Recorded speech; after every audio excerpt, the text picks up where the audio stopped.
Hi, hello everyone. Welcome to Success Nursing Academy.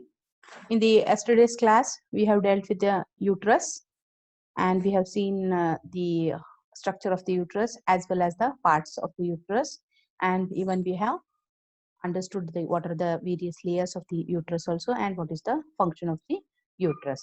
And also we have seen about the cervix and as well as the vagina. Okay. Hope so that was clear about to you all people. And today's class, we will move on to the fallopian tubes. So, what are fallopian tubes? Fallopian tubes are the paired structure. Okay, these are the paired structure, and another name of this fallopian tube is the uterine tube or oviduct, or also they are called as salpinx. Now, fallopian tubes, how the fallopian tube can be defined? Fallopian tubes are a tortuous ducts which are conveying the oocytes from ovary to the uterus. Once again, I am repeating. They are the tortuous ducts. What they are doing? They are conveying what? The oocytes from where? From the ovary to the uterus. So that was about the fallopian tube definition and the various names, by what other names it is being named. Okay. Then now coming to the length measurements. What is the normal length of a fallopian tube? The normal length of a fallopian tube is about 10 to 14 centimeter in length. And where is the fallopian tube lying? They are lying, or they are situated in a free, broad, long ligament of the uterus. Where they are situated in the broad ligament of the uterus. And the fallopian tube is having two openings. Which are the two openings? Medially into the corona and laterally into the abdominal cavity.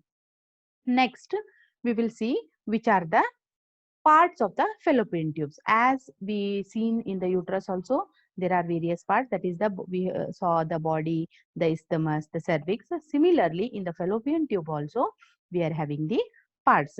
So there are mainly four parts in the fallopian tube. So which are the four parts in the fallopian tubes? The first part of the fallopian tube is said to be the intramural or interstitial or uterine part. Is that clear? Which is the first part? That is the intramural part or the interstitial part or the uterine part also it is said. Okay. From where to where it is there? This intramural or the interstitial part is situated within the myometrium, and it is starting from the uterine wall, and the opening of this interstitial is at the superior angle of the uterine cavity, and it is measuring about how much centimeter? 1.25 centimeter in length and 1 mm in diameter.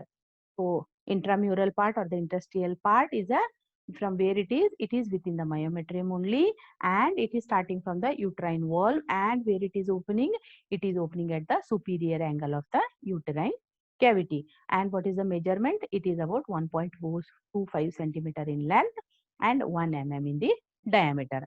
Next, the second part is the isthmus part. Isthmus part is the straight and the narrowest part. Okay, and the measurement of this isthmus is around 3 to 4 centimeter, or approximately we can say 2.5 centimeter in length, and it is measuring about how much in diameter? In 2 mm in diameter. Okay. Next, the third part is said to be the ampulla part. Ampulla part is the tortuous and the widest part of the fallopian tube. And one marks question also they will be asking, as this ampulla is said to be the site of the fertilization, and it is measuring about 5 centimeter in length and 4 mm in diameter. Next, the last part of the fallopian tube is the infundibulum. So this infundibulum is a widest structure of the fallopian tube, and it is measuring around 1.25 centimeter in the length, and it is opening at its end, that is at its opening it is having what? A finger like structures. Those are known as fimbrinella. And this fimbri, among these all fimbrinella, there are there is one fimbrine which is connecting to the tubal pole of the ovary, and that particular fimbrine is known as what? Ovarian fimbric. Okay, so this is about the parts of the fallopian tube. That is the intramural part, interstitial part, and or the interstitial part, isthmus part, ampulla part, and the infundibular part. So these are the 4 parts of the fallopian tube. Next, here in the picture you can see this is the, you can, I am moving the cursor here. So this is the interstitial part, which is around 1.525 centimeter in length. It is embedded into the uterine wall only, and this is the isthmus part. This is the straight part, and it is measuring about around something around 3 to 4 centimeter in length also, and this is the ampullary part also. It is a tortoise part, okay, measuring about 5 centimeter in length, and this is the end. This is the infundibulum part, and these are the fimbriae. Okay, I think hope so people are clear with this. Next, we will move on to the layers. Okay, how many layers of the fallopian tube are there? As that of similar with the uterus also, uterus is also having layers. That is the perimetrium, myometrium, and the endometrium in uterus. In the same way, fallopian tube also is having 3 layers. Which are the 3 layers? The serous layer, the muscular layer, and the mucus layer. So what is this serous layer? Serous layer is what?